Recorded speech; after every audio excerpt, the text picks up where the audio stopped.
Hi.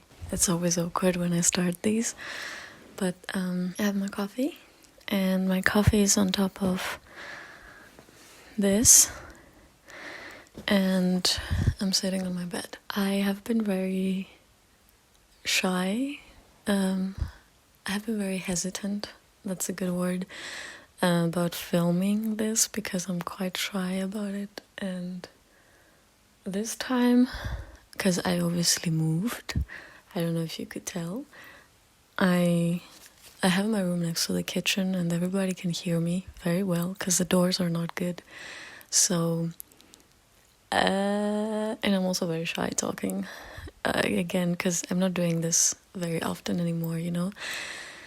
But here I am. I finally did it. I can sit on my bed and film. Before I couldn't do that because my bed was so in the corner and not so comfy. And now this room is a lot more roomy. Not the biggest room, it's still considered a small room, but for me it's amazing. It's great. I find it very perfect for all the things I want. And I wanna drink coffee with it. So I have made some notes of all the things I want to talk about because usually I just forget. And I just started talking without a plan, which is also what's going to happen today. And I know that some of you actually enjoy my chaos. So I'm not being too strict about it. I didn't write much. I just wrote like kind of what I want to touch on. What I want to touch on? Do people say that? Doesn't matter. I don't speak any language perfectly, so it doesn't matter. A few people have told me how they like videos like that I make, and especially the talking ones, because it helps them. I do understand now I seem like a very quiet person, and I guess I am. My brain is not quiet at all, but I know I seem like one. And to be honest, even when I watch my own videos, I feel really calm and peace, and the music and everything is really cool. Everything together kind of seems, I don't know, I feel sometimes I watch my videos and I'm like, I wish I had that life. And I do. It's just that our brains make us see things very, very differently. Our minds, actually. The thoughts. Yeah, things are so much easier than they seem in our minds. Yeah, okay, what was I talking about? Yes. To the people that like these videos, I'm making them for you. And I also want to say a huge thank you to my patrons, because I'm obviously not making any money from YouTube, and I'm not planning to, because you have to post a lot more and make that, your job, and I don't plan on doing that. I just want to post here and there. Still, my patrons are the ones who support me and make this possible. So I want to say a huge, huge thank you to them. And yeah, how do I start talking? I dyed my hair, if that's not obvious. It's brown, I guess. Crazy. I did that last week. I was quite tired of the dyeing process many years ago. Actually, I don't think I actually ever enjoyed the dyeing process too much, because it was the same thing all the time, just touching up the roots every 6 weeks and, bleaching it, because for the gray you have to bleach it. And my hair is very dark, naturally. It's even darker than this, apparently. I dyed it this brown because I thought this is my natural hair color, and then I asked my twin brother, to send me a picture of his hair, and it was so much darker, and I was like, yeah, that makes sense why I have to bleach it even longer, like, than I used to, because it got a lot darker with the years. Whatever. Yes, I got really tired of the dyeing process, and touching up and having gray hair and silver hair is very tiring. Darker gray is not as hard as the white silver. White silver is like you literally wash it one time, it's blonde. Gray is a bit more forgiving, but still, I found out that the water here in Germany death for hair dye, man. And also like for hair texture, it feels horrible. I don't know. I also realized, I was thinking like there's no hair color I actually want, and the gray at that point kind of felt natural because I had white, silver, and gray hair for like 8 years, I think. And it just felt like it's my natural hair color at that point, and I couldn't imagine myself with a different color. I used to use hair color because I've been dyeing my hair since I was 14. I've been using hair color as a way to feel more like myself. And right now, I think I'm at the point where I don't really need a hair color to feel like myself. I think there's so much more that is Eliza-ish than my hair color. And even if I make my hair look like my natural hair color, I don't think it takes my Eliza-ness away from me. So that's when I thought, yeah, maybe I should go for it. Yeah, and I also want to grow my hair, and the thought of having natural hair, like not the color, but like feeling natural hair and not bleached hair, I have no idea how that feels like. Sounds great. So I thought, yeah, why not? So, and like I said, I moved. I'm at a new place. I'm living with a friend of mine and 2 other lovely people. And this place is bigger. It has a high ceiling. It reminds me of the one I had in Finland, the apartment, with a beautiful, huge windows. And yeah, and I have like spider webs around everywhere. And I'm leaving them because it looks so cool. I have also one, and there's a lamp, and there's a spider web with dust, and it looks beautiful. And today I have this lamp on my desk, and I just like opened it. Do you say opened my lamp? No. I lit it? No. Switched it on? Yeah.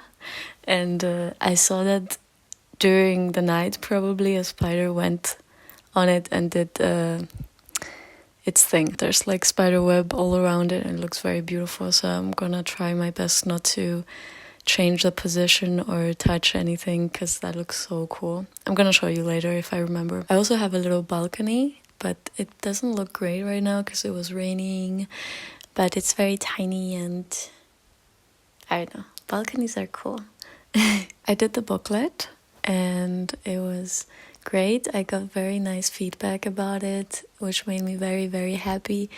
I did a few shop updates. It's not that I had a limited amount, but I was like, yeah, I can make like this amount in the next 2 weeks, so I'm putting this amount up. And then I did that again, and then again. And since I moved, I have not opened my shop.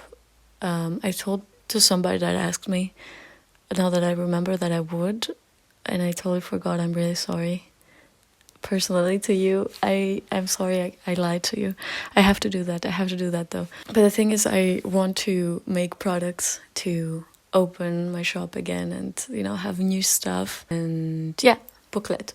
Yes, booklet was great. I can show you a finished version because I have one there that is for a friend of mine. The feedback was very, very cute that people wrote me, and some people even took the time to write me big messages, which was so sweet. Made me very happy. And I don't know. That's like when I make things and people can relate or just see themselves, or we can help each other about things. That's like the biggest compliment ever. It makes me very happy. Other than that, when I moved, I have been feeling quite bad. I talked a little bit about it on my Instagram. Before my move, I was very stressed for the move, and then after the move, I was stressed again because I had a lot going on. And then I got really sick, and a few days after, I got sick again, which was great as well. And things just kept happening, and there was a point where I was just so discouraged about waking up in the morning. I didn't want to do any of that, and it wasn't cool. I was crying a lot. I had little panic attacks. I cried in front of a lot of people now that I think about it. I'm a person who never cries in front of people because I grew up thinking that it's a weak thing to do and stuff. I think I was 20 when I first cried in front of a friend, and I said sorry a lot of times. Of course, that's horrible. Of course, it's okay to cry, but me crying in front of people that I barely know is like, I would not have imagined. And in one way, like, it was bad because I was feeling horrible, but at the same time, it kind of made me not care so much. Now I can cry in front of people a lot easier, I guess. And yeah, panic attacks, not a vibe. I was starting to have like a little panic attacks always before clients at the studio, the tattooing studio, because I was scared if I can actually like even do the appointment, and I was scared that they might see me and see how weak I feel, and because I got like a stomach flu and I lost a lot of weight from that, and it was really hard to digest food. I think it took 10 days till I started being able to digest food properly, which made food really hard for me eating. I had no appetite at all. I had to just force myself to eat, and I couldn't eat a lot because I already have issues with food. Like food sometimes is very scary to me. It was a bad time. So I started, like, I was feeling very weak. I was feeling like fainting a lot. And when I went to the studio, I was getting very paranoid that I would faint or like not feel great.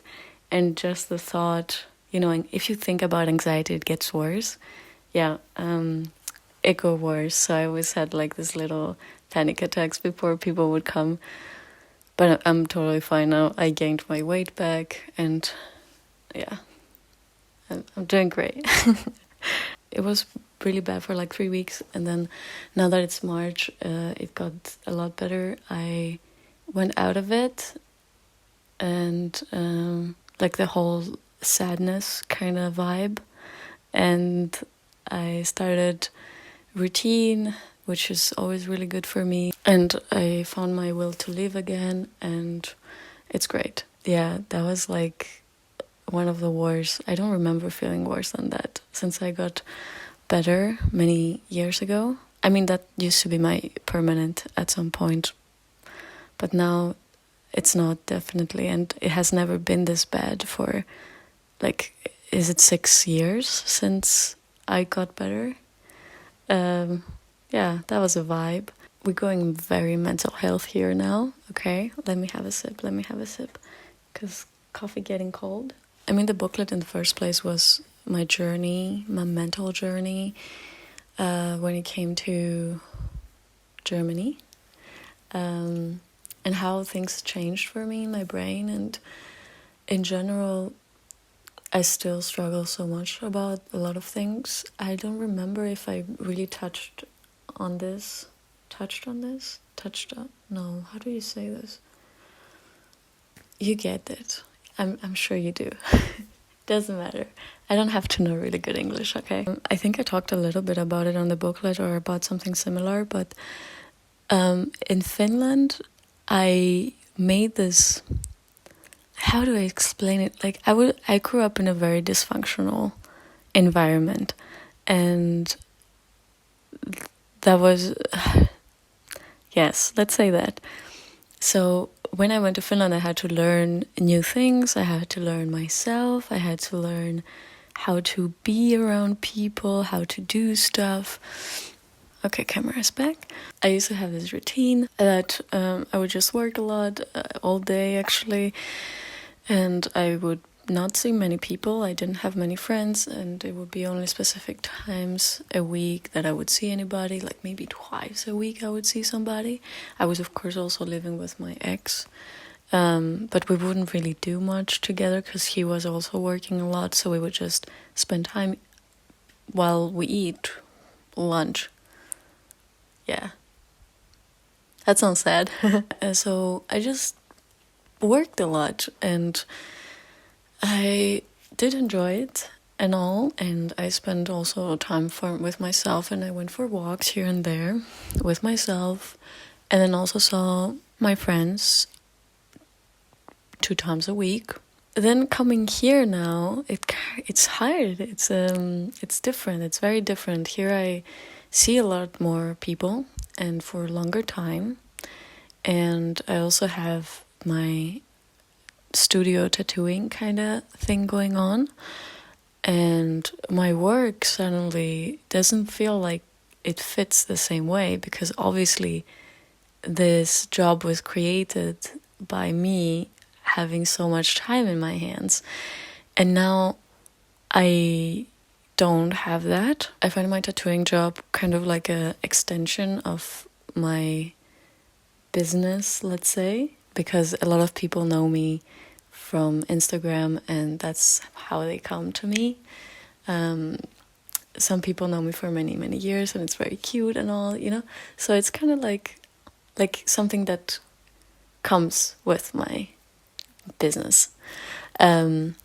So that's cool. But like the social aspect is kind of hard for me, because not only I do like the social aspect, I wouldn't say I'm an introvert.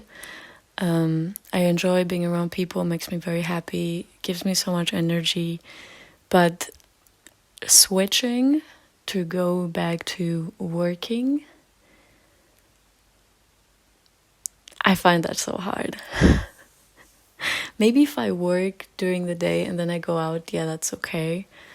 But I need routine so bad. I find it so hard to see people and then go home and work. After I made the booklet, I got diagnosed with derealization and depersonalization disorder. And if you read the booklet, it's actually very obvious to, put the two together. But I had no idea. I didn't know what that was so much. I have heard about dissociation and stuff, but, really didn't know much about it. And then I found stuff about it, and I understood a lot of things about me. And it's like, if I think about myself when I came to Germany to now, it has been like a year, but I'm like completely different person. The amount I understand my brain now is crazy. Let's say dissociate. I dissociate when I'm around people, because what I found out is I'm technically scared. It's not in a conscious level. I don't know when I'm around people that I'm scared of them, because I'm dissociating. But I'm dissociating because I'm scared of them, and it's really hard to even, I don't know what happened that day, and I finally realized it. But it's so hard to understand how you feel when you're so good at hiding it in the first place. Like, it's so hard. Maybe I should like explain a little bit what this disorder is, but okay, Google it. But also, I'm gonna tell you a little bit. I'm really bad at explaining though. Derealization is more like you feel like everything is kind of like a dream. Everything seems like a dream to you. Your memories seem like a dream. You feel detached from reality. Like things might happen and you're just like, weird things might happen and you can act like it's normal because you're just used to weird things happening. Just feeling very detached, floaty, like nothing is real. Things just move weird. I don't know how to explain it better than that. And depersonalization is when you feel detached from your self, and it feels like you're like a third person seeing things, what's happening. Sometimes I cannot control what I'm saying. I'm just watching myself talk, and I'm like, okay, that's okay. Well, do you, girl? I'm a very awkward person. Sometimes I ask the weirdest questions and there's nothing I can do. I just keep talking and I'm just like, oh, I can't believe I'm saying things like that. And there's nothing I can do. It's a thing. What else? Depersonalization is also like not being able to recognize yourself in the mirror. Sometimes I look at my arms and I'm like, yo, that's so small. I don't remember having such a small hand. Or like sometimes I wonder like if there was a pile of arms, if I would be able to recognize mine. Like obviously there's tattoos now. Yes, I would, I guess. But would I? At the same time, would I? There's a lot of times where I'm coming home. I always had that. Here we don't have our names at the door, but in Finland we did, for example. And I would always have to sit in front of my door being like, Praxmarer, is that me? That's my last name. I would try to remember, is that my name? Before I put the key inside the door. And sometimes I just look at things and I'm just trying to understand, is that me? Am I Eliza? Sometimes I realize my name is Eliza and I'm like, yo, that's a cool name. Who could have thought? Sometimes I might look at people that I'm with and trying to understand if it's them. That sounds very weird. I don't really tell that to people because that sounds very weird, but I look at the people that I'm sitting with and I'm trying to understand if it's them.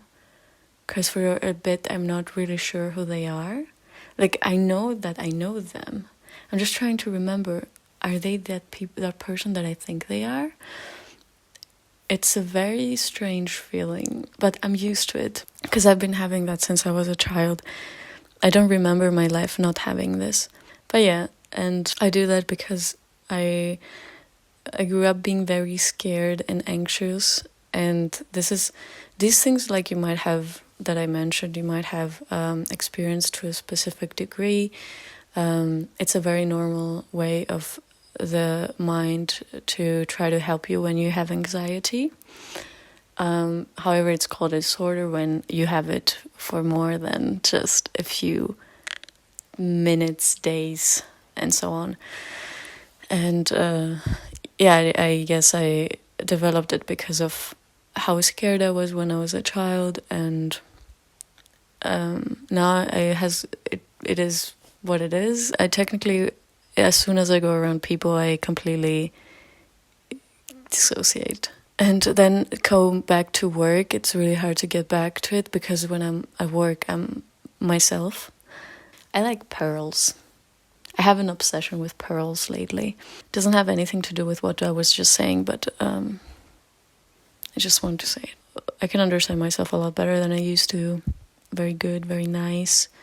I don't want to obsess too much about these things because not nice.